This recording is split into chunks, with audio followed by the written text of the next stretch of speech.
लाहौर के शाही किले के करीब मोती बाजार के गायक और उस्ताद नथू खान के बेटे हुसैन बख्श ने क्लासिकी मौसीकी में ऐसा रंग जमाया कि भारत और पाकिस्तान के बड़े बड़े उस्तादों ने उन्हें अपना उस्ताद करार दिया। यहाँ तक कि लता मंगेशकर मौसीकी की एक महफिल में उन्हें 9 घंटे तक सुनती रहीं। 10 साल हुसैन बख्श के लिए सुबह 5 बजे उठना लाजिम था। ये वक्त 12वीं के रियाज का था। उस्ताद नथू खान मोहम्मद हुसैन के वालिद थे और उस्ताद भी। रियाज के मामले में कोई कोताही उन्हें किसी सूरत कबूल नहीं थी। 10 साल की उम्र से सुबह 5 बजे जागने वाले हुसैन बख्श कहते हैं कि उसके बाद कई दहाइयां गुजर गईं, लेकिन 10 साल की उम्र का जगाया हुआ फिर मैं सोया नहीं। और फिर उस्ताद भी तो ऐसा था जिसके बारे में हुसैन बख्श ने एक बार कहा था कि वो तान मारते थे तो लगता था कोठा गिर गया। तो नथू खान की यही मार होनहार बेटों को काफी थी। 60-70 बरस की उम्र की मोहब्बत और मेहनत शामिल हो तो फनकार फनकारों का फनकार बन जाता है। मोती बाजार से निकलकर उनकी आवाज दिलीप कुमार और लता मंगेशकर के घर की मेहमान बनी। मौसीकी के पटियाला और शाम 84 घरानों ने पंजाब में बड़े बड़े गायक पैदा किए। हुसैन बख्श गुल्लू का ताल्लुक इन दोनों घरानों से था। एक तरफ उस्ताद बड़े गुलाम अली खान की मेरास, दूसरी तरफ चांद खान और सूरज खान की लड़ी। एक ख्याल गायकी के लिए मारूफ, दूसरा दरपद के लिए मशहूर। दोनों का इम्तिजाज। फिर हिंदुस्तानी क्लासिकल, गजल, ठुमरी, काफी, फोक, माहिया।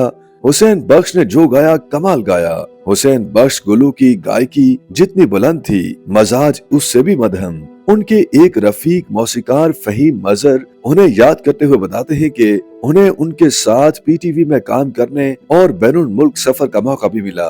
हुसैन बख्श गुल्लू ने अपने एक इंटरव्यू में नए गाने वालों के बारे में कहा था कि सारे फिल्मी भंगड़ियां वल दौड़े ने, असल वल कोई नहीं आंदा, इल्म सुर ते लैद आए। सन 2008 में कोक स्टूडियो के पहले सीजन के लिए उन्हें स्ट्रिंग्स बैंड के साथ गवाया गया।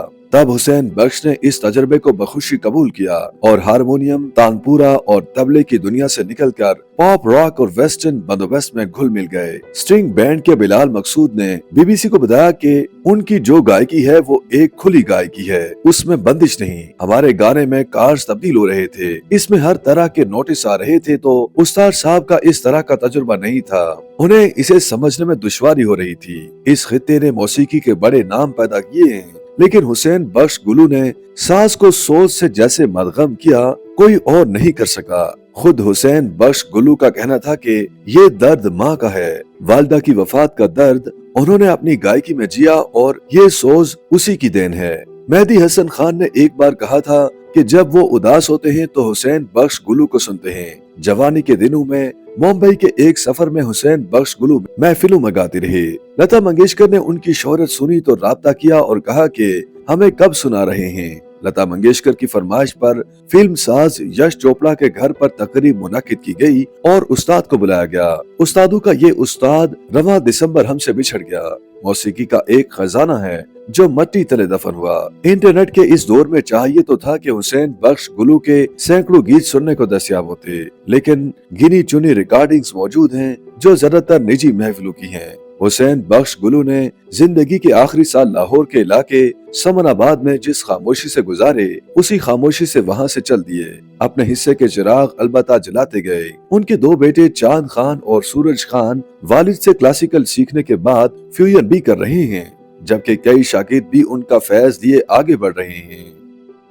YouTube पर गूगली न्यूज देखने के लिए youtube.com की सर्च बार में गूगली न्यूज टीवी टाइप करें। गूगली न्यूज के पेज पर सुर्ख रंग के सब्सक्रिप्शन वाले बटन पर क्लिक करना ना भूलिए। YouTube पेज पर अपलोड होने वाली वीडियो से बाखबर रहने के लिए बेल आइकन पर क्लिक कीजिए। आपको हर नई वीडियो के बारे में नोटिफिकेशन मौसूल हो जाएगा।